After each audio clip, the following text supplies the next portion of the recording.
Halo anak-anak, pada kesempatan ini Pak Alex akan membahas materi tentang limit fungsi trigonometri, yaitu materi matematika peminatan kelas 12 IPA. Baik, kita mulai. Yang pertama kita akan lihat dulu sekilas tentang KD yang kita bahas. Nah, ini adalah KD yang kita bahas, yaitu menjelaskan dan menentukan limit fungsi trigonometri. Nah, di KD ini kita ada dua indikator ya yang harus kalian capai, yaitu yang pertama menentukan limit fungsi trigonometri dengan cara substitusi langsung, berarti dengan memasukkan nilai X ke dalam fungsinya secara langsung. Yang kedua itu menggunakan rumus trigonometri.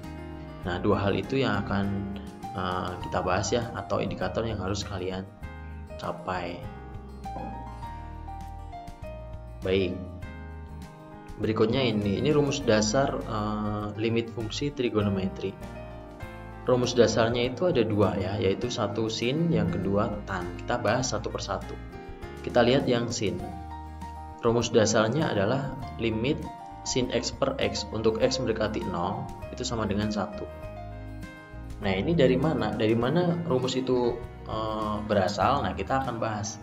Asalnya dari sini, ada segitiga siku-siku ya. Segitiga siku-siku OBQ, kemudian ada segitiga di dalam segitiga siku-siku itu yaitu OBP. Nah, kita bahas, kita perhatikan dari gambar ini, kita lihat. Misalnya alfa, berarti ini ya, alfa, sudut alfa ini sebuah sudut lancip pada juring lingkaran. Jadi kita bisa lihat OBP. Nah, di sini itu adalah sebuah juring lingkaran dengan sudut alfa. Jari-jarinya satu satuan, kemudian titik P. Titik P itu berarti cos alfa X-nya, kemudian Y-nya sin alfa ya. Itu dari mana ya? Dari mana X-nya itu dapat cos alfa, Y-nya itu dapat sin alfa. Nah, kita tinggal pakai rumus dasar trigonometri aja gitu kan. Rumus cos itu apa? Cos itu kan samping miring ya, samping per miring. Berarti kalau ini sudutnya, berarti sampingnya adalah OB, miringnya adalah OP, gitu kan ya. Berarti samping 1/1 itu adalah cos atau X per 1, gitu ya. Berarti kalau dicari X-nya ya tinggal diubah aja kan, gitu ya. Tinggal diubah aja. Cos alfa sama dengan X per 1, berarti 1 dikalikan ke cos alfa gitu ya, berarti X-nya cos alfa. Nah, makanya diperoleh nih X-nya cos alfa. Bagaimana dengan Y-nya? Y-nya sama ya caranya, Y-nya sama, yaitu dengan cara rumus itu. Sin itu kan depan miring ya, sin demi depan miring. Depannya ini, kemudian miringnya yang ini ya. Ini untuk sin demi depan miring. Berarti kalau ditanyakan Y-nya gimana? Oh, yang ini, sorry ya, yang ini. Ini Y-nya berarti Y per OQ. Nah, ini Y per OQ. Y per OQ. Sin sama dengan Y per OQ. Berarti Y-nya satunya dipindah ke sin. Berarti 1 kali sin alfa. Nah, makanya diperoleh P-nya ini. Kemudian B-nya 1,0. B-nya kan di sini ya. Ini X-nya 1, Y-nya kan 0 gitu ya. Sejajar dengan apa nih? Sumbu X. Oke, kemudian Q-nya itu 1, tan alfa ya. Q-nya 1, X-nya 1. Nah, ini kan 1 ya di sini, 1. Kemudian Y-nya tan alfa. Caranya sama, pakai yang rumus dasar trigonometri. Oke, dari itu kita bisa melihat segitiga OBP. Jadi ini OBP.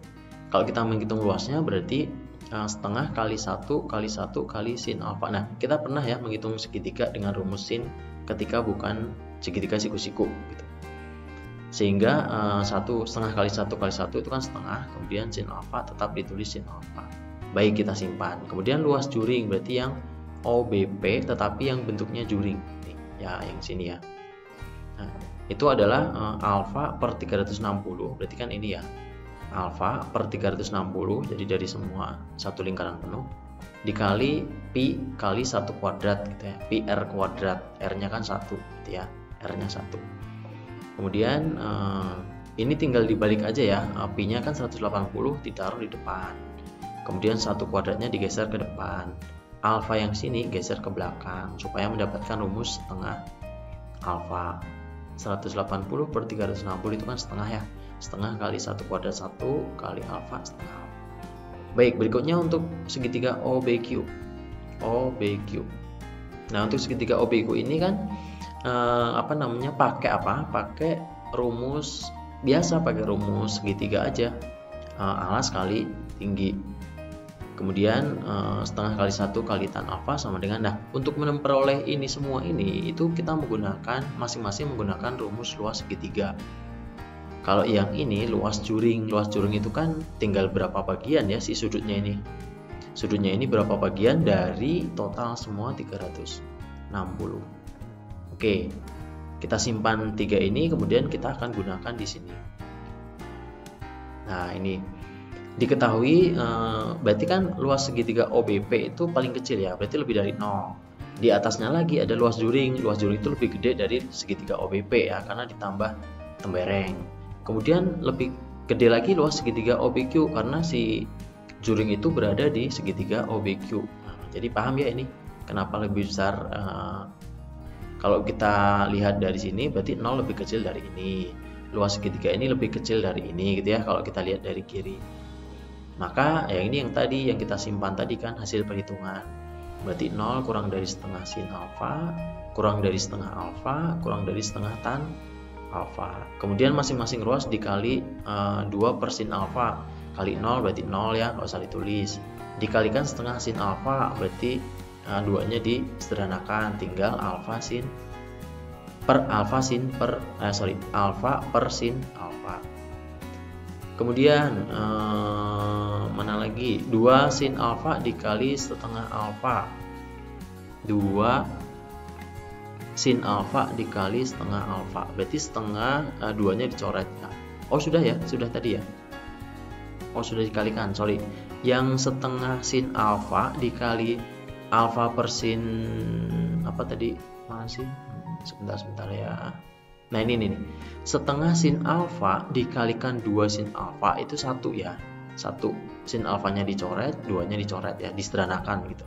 Kemudian baru ini tuh adalah hasil dari setengah alfa dikali 2 sin alfa. Nah ini hasilnya alfa per sin alfa. Kemudian yang terakhir setengah tan alfa dikali 2 sin alfa. Tan itu kan sin per cos, kemudian sinnya habis tinggal cos per cos alfa. Oke, dari sini dulu paham ya. Nah kemudian ini itu akan sama dengan yang bawah ya, ini hanya dibalik ya. Dibalik, kalau tadi lebih kecil, kalau mau mengubah lebih besar berarti si seper cosnya jadi cos, alfa per sin alfanya jadi dibalik sin alfa per alfa. Kalau 1 tetap ya 1 per 1 1. Nah kita masukkan bagaimana ketika alfanya itu 0 ya, tinggal dimasukkan ke limitnya aja. Limit cos alfa untuk A mendekati 0 berarti cos 0 adalah 1, sedangkan limit konstanta untuk alfa mendekati 0 ya 1 ya, konstantanya kan 1 berarti di sini 1. Sehingga bisa ditulis limit sin alfa per alfa untuk alfa mendekati 0 adalah 1, berarti terbukti. Nah ini rumus dasar yang tadi ya, berarti sudah terbukti. Oke, sekarang yang kedua gimana ya? Yang kedua untuk tangan. Nah kalau tangan sama ya, kita udah punya sin kan, kita udah punya sin dan kita tahu bahwa tan itu sin per cos, berarti bisa ditulis seperti ini kan, sin per cos ya, tan itu kan sin per cos, x nya ditulis lagi ya, x nya ditulis, jadi tan x nya ini diganti menjadi sin per cos, ini langsung dipisah ya, sin per cos, kemudian x nya tetap x. Nah untuk seper cosnya dipisah sendiri tuh, karena apa, karena kita udah punya rumus dasar yang ini kan. Nah yang limit dari sin x per x ini adalah 1, kemudian limit seper cos, nah kita masukin x nya 0 ke dalam cos, cos 0 adalah 1, 1 kali 1 1, berarti terbukti. Oke, jadi itu 2 rumus dasar kita ya, 2 rumus dasar beserta pembuktiannya. Berikutnya ya, kita akan lanjut ke contohnya. Ini contohnya. Tadi kan kita sudah bahas ya, ketika kita menentukan nilai limit itu bisa dengan 2 cara. Satu dengan substitusi langsung, memasukkan nilai x. Kemudian yang kedua dengan rumus ya. Nah ini contoh 1 ini untuk cara substitusi. Kita coba lihat ya. Misalnya limit 1/per cos X untuk X mendekati 0. Apakah bisa di X ini, 0 ini bisa disubstitusikan langsung ke sini atau tidak? Atau terdefinisi enggak kalau disubstitusikan? Kita lihat aja. Oke, X-nya diganti 0, berarti 1/per cos 0. Cos 0 adalah 1 per 1. Nah, berarti 1 itu terdefinisi ya. Berarti kalau ada soal seperti ini, atau soal yang serupa, berarti boleh dengan cara substitusi langsung. Itu. Tapi kalau misalnya kita cara substitusi langsung, tetapi nilainya itu tidak terdefinisi, misalnya kan bilangan dibagi 0, itu kan tidak terdefinisi. Nah, itu harus pakai yang cara rumus ya, dengan cara rumus. Nah, kita lihat contoh yang kedua.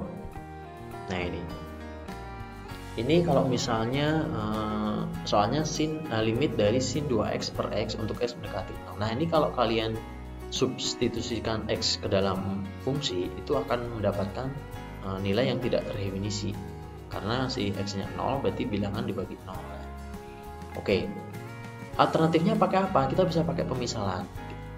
Misalnya ya, kita misalkan y itu 2x. Jadi si 2x ini kita misalkan y. Kalau si 2x itu y, maka x-nya berarti 2-nya tinggal dipindah aja ya, berarti setengah y. Nah, untuk x sama mendekati 0, berarti 2x mendekati 0. Betul ya?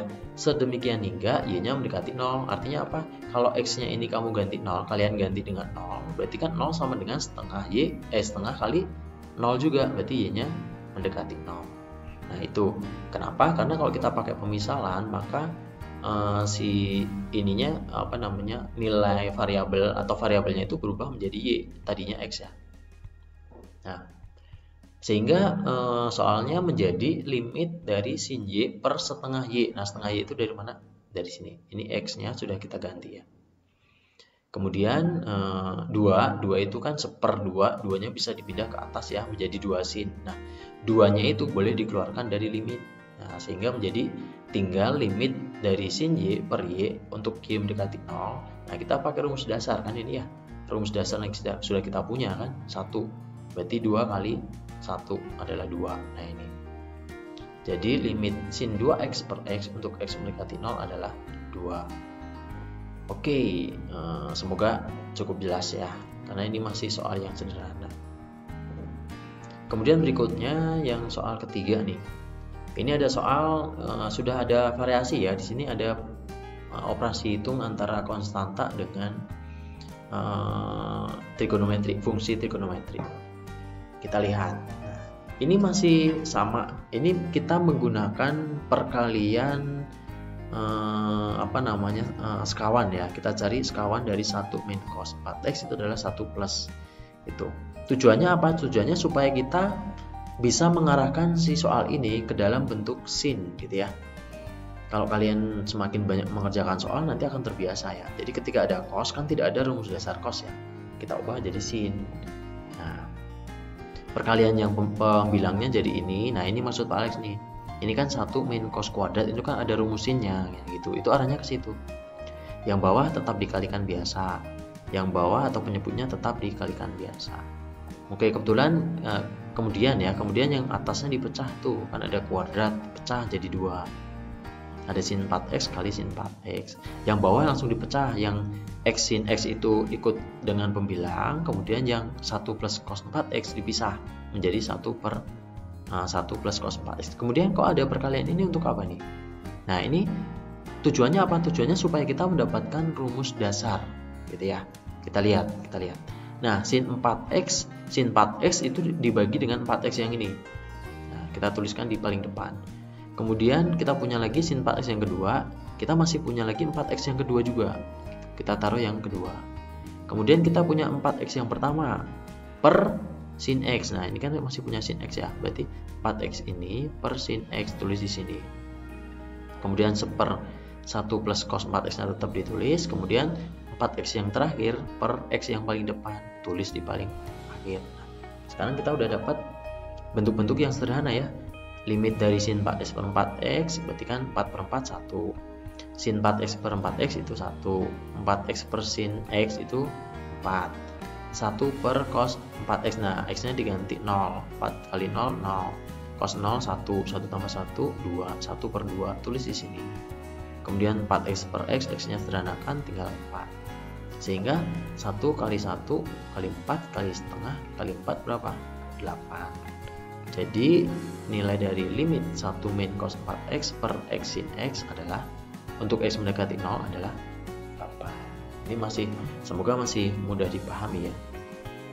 Oke, berikutnya yang contoh keempat. Nah, ini ada bentuk tan nih, bentuk tan. Ya sudah, kita ubah aja tannya menjadi apa?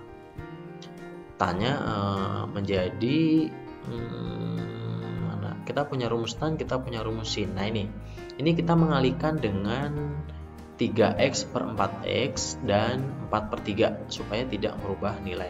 Kalau 3x kali 4 kan 12x, 4x kali 3 juga 12x ya, jadi tidak merubah nilai ya. Kemudian 4 per 3 kali tan 4x per 4x itu 1, kemudian 3x per sin 3x itu juga 1. Oke, kemudian bisa ditulis di sini ya, tulis di sini. Nah, ini limitnya boleh dipisah ya. Kalau ada seperti ini, konstantanya boleh keluar dari limit ini. Kemudian tinggal limit tan 4x sama limit 3x per sin 3x itu boleh dipisah. Nah, kemudian 4 per 3 kali 1 kali 1 4 per 3. Jadi nilai dari limit tan 4x per sin 3x untuk x mendekati 0 adalah 4 per 3. Oke, ini masih sederhana ya contoh soalnya. Oke, baik.